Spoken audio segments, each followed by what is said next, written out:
अस्सलाम वालेकुम everyone, I hope you are doing great. मेरी तरफ से आप लोग को रमज़ान बहुत बहुत मुबारक हो। इस बरकतों वाले महीने में अल्लाह हमारे रोज़े कबूल फरमाए, हमारी इबादत कबूल फरमाए और इस बरकतों वाले महीने में हम सबकी बख्शिश फरमाए। तो जी अभी हो रहा था सहरी के टाइम, तो सहरी मैंने ले ली थी दही और साथ में पराठा, क्योंकि मैं सैलन वगैरह नहीं खाती। सैलन से ना मेरे स्टमक में बड़ी जलन सी, बड़ी प्यास मुझे लगती है। तो फिर दही ना मैंने आप लोग को व्लॉग भी आपसे शेयर किया था मैंने सहरी वाला, उसमें मैंने आप लोग को सब कुछ डिटेल से बता दिया था। सहरी में सालन भी था, लस्सी भी थी, तो वो मैं वगैरह मैं नहीं पीती, सिंपल पानी पिया था। तभी साथ में मैंने अजान हो गई थी, फिर मैंने फजर की नमाज़ पढ़ी, फिर उसके बाद मैंने कुरान पाक पढ़ा। कुरान पाक हम अपने रब के लिए पढ़ते हैं, कोई शो ऑफ के लिए नहीं पढ़ते। फिर मैंने आप लोग के साथ रूटीन शेयर करने के लिए शेयर किया है।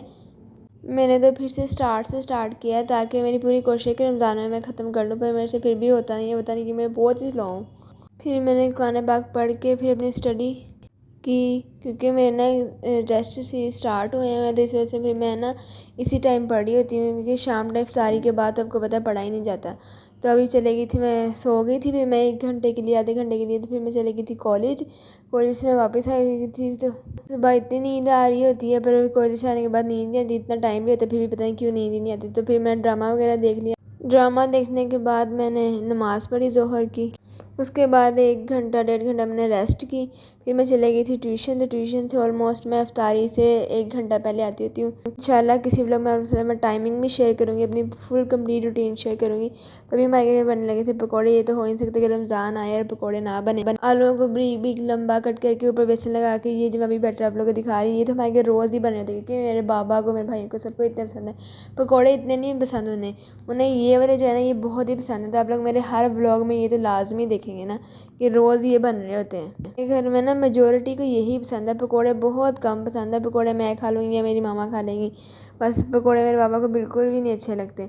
तो उन्हें ये बहुत अच्छे लगते हैं। या फिर ना इसी तरह से हमने जैसे ये कट किए ना, ऐसे बैंगन जो होते हैं उन्हें कट करके, या फिर उन्हें उसके पकोड़े अच्छे लगते हैं बस। तो अभी मेरी मम्मा सरसों के ऑयल में कर रही थी फ्राई।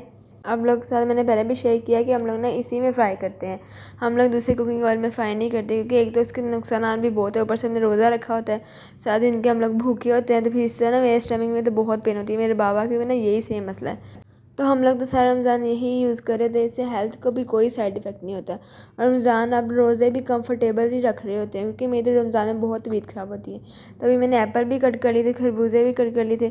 एक तो पहले रोज़े समझ ही नहीं आता क्या बनाए क्या ना बनाए। हमें सोचा था कि फ्रूट चाट बनाएंगे, वो टाइम नहीं मिला। टाइम इतनी जल्दी गुजर जाए कि पता नहीं कैसे ऐसे टाइम भाग रहा है। तो इंशाल्लाह आगे आहिस्ता आहिस्ता रूटीन सही हो जाएगी, क्योंकि फ्रूट चाट तो हमारे घर रोज़ ही बने थी। फ्रूट चाट ना बने, वरना फ्रूट कट करके ना हम लोग लाजमी रख रहे होते हैं।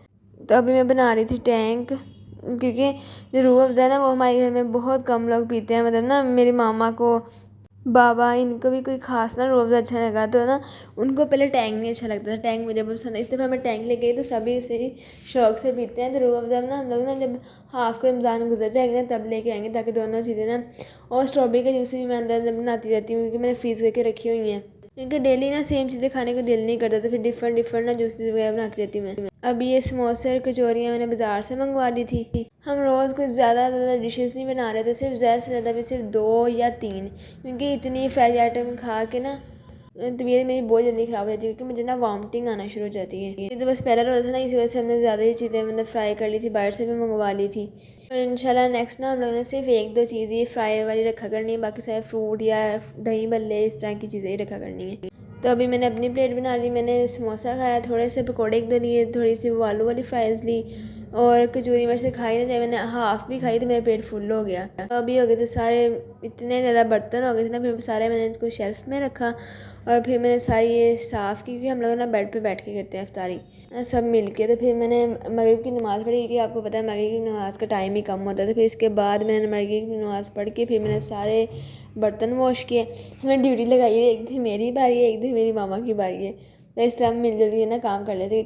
हम घर में 2 ही तो लेडीज़ हैं, इसी वजह से। फिर मैंने सारे बर्तन वॉश करके साथ में सिंक को भी वॉश कर दिया।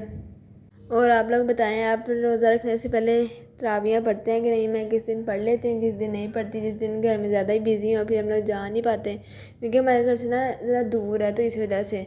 ये देखिए मैंने ढेरों ढेर बर्तन धो दिए बस रमज़ान में तो ऐसे होता है, बहुत ही बर्तन हो जाते हैं। मैंने सोचा कल हम लोग दही भल्ले बनाएंगे, तो इसके लिए मैं चने भिगो के रख रही थी। और आप लोग बताएं, आप लोग के रोज़े कैसे जा रहे हैं। मैंने ना एकदम से इतने ज़्यादा चने भिगो दिए मुझे पता ही नहीं चला। तो फिर मेरे मम्मा ने मेरे से वापस अंदर डलवाया कि इतने ज़्यादा तुमने इसके क्या करना है। तो मैंने ये देखे फिर बाकी सारे अंदर डाले और सिर्फ इतने से रखे हैं, क्योंकि इतने ज़्यादा क्या करने थे, फिर वैसे वो वेस्टेज होकर पड़े रहने थे। तो थोड़े से बॉयल कर इसी तरह भिगो के रख देते और सुबह बॉयल कर लेते हैं। अगर मेरी आप लोग को वीडियो अच्छी लगी हुई तो लाइक कर दीजिएगा, मेरे चैनल को भी सब्सक्राइब कर दीजिएगा। The end thanks for watching, see you next time, bye bye.